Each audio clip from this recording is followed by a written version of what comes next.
Hello from Bear River. Today is December 4th, 2023, and the flow is 540 cubic feet per second. I'm trying to get the extent of the inundation. You can see it from this hill, but the camera isn't getting it. There it is. That all is inundated. That channel is widened out.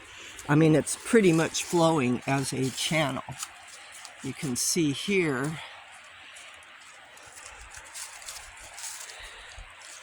and I'll get up close and on the ground. I just noted that you can see from the hill here the extent of the inundation on the wetland right now.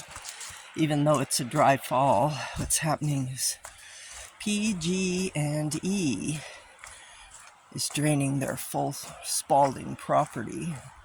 Here's the pond. Oh, a little bird.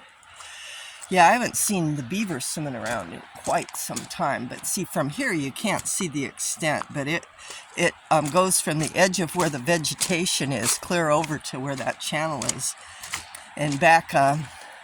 Oh, look, we're getting inundation right here. It's just the groundwater connection.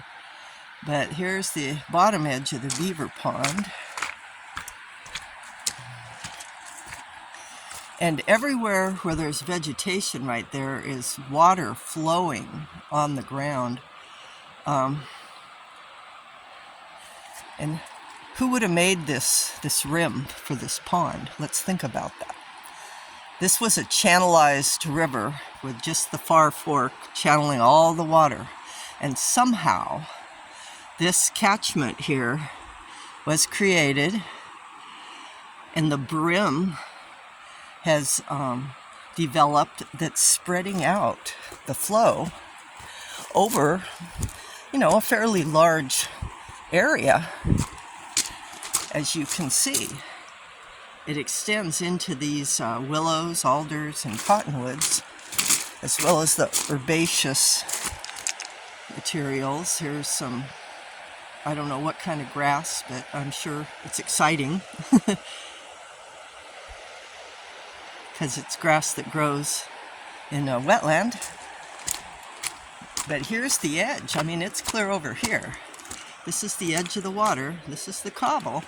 So it's eating away at the devastation from hydraulic mining, ever seeking to create living ecology on the mistakes and the devastation of the past. I mean, we need to remember these rocks were once under the feet of the indigenous people in the headwaters of the Bear that were literally blasted away, turned into mush, floated down into San Francisco Bay, and these rocks are the bones, the underlying structure of what remained, and it got washed down Bear River in various deposits.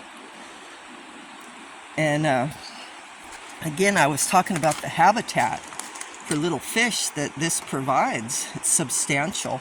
They talk about rice fields, and I'm saying wetland. Oh, there they are again. See, there's a bunch of fish that are over this hole, so it must be kind of a neat place for them. And they're probably about a 1/2 inch to 3/4 inch length, and that's where they're hanging out, in this hole, as the water goes by in the wetland inundation.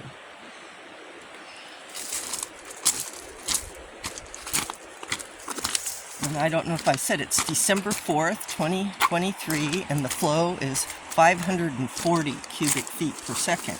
Again, we're on the edge of the wetland inundation, just looking at the water.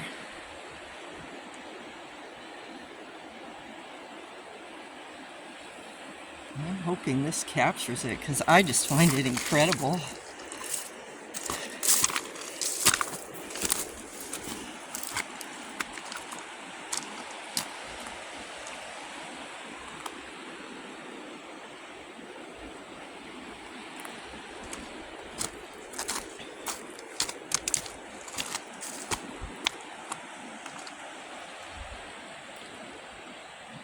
See, literally the edge of the cobble. It's coming up And when it was 610, it was up a little bit more, and I unfortunately did get down here, but you know, it's what, 70 cubic feet per second difference.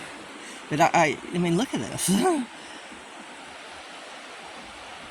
It's just flowing through the wetlands, storing water for our wells, neighbors.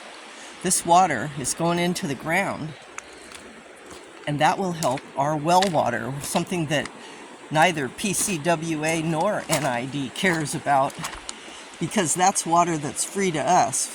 We pay the electricity to pump it, and that's it. It's our water. It's the public trust right here, flowing into the ground, filling up our wells so that we don't have arsenic intrusion and all this other stuff that's been happening to us because of the drought. And I'm just wondering if what I'm seeing, I hope I'm showing on the video, because it's just remarkable. Right up to the edge.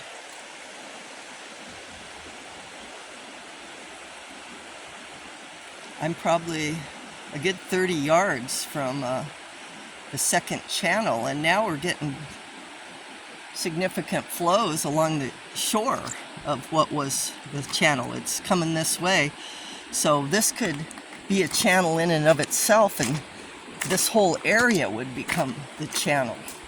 If we get some atmospheric rivers and get some stuff going, that could easily be the case. And see, here's the cobble, the edge of the cobble.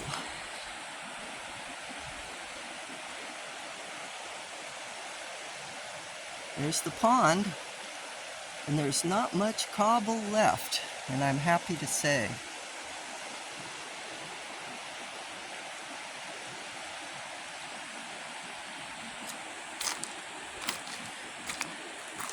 Now, some people might say, oh, well, this just happened because the water flows.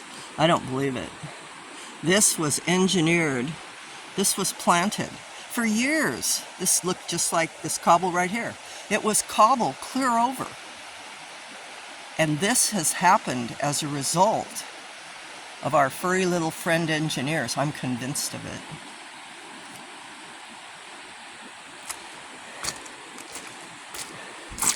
And I've been trying to get people to get involved and, do this, but, life works out how it's supposed to, because I failed, and it happened anyway, in a better way than it would have happened if people would have been involved. I'm convinced of that.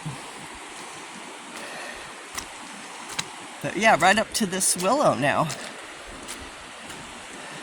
Oh, it's probably going long. I'm sorry. All right.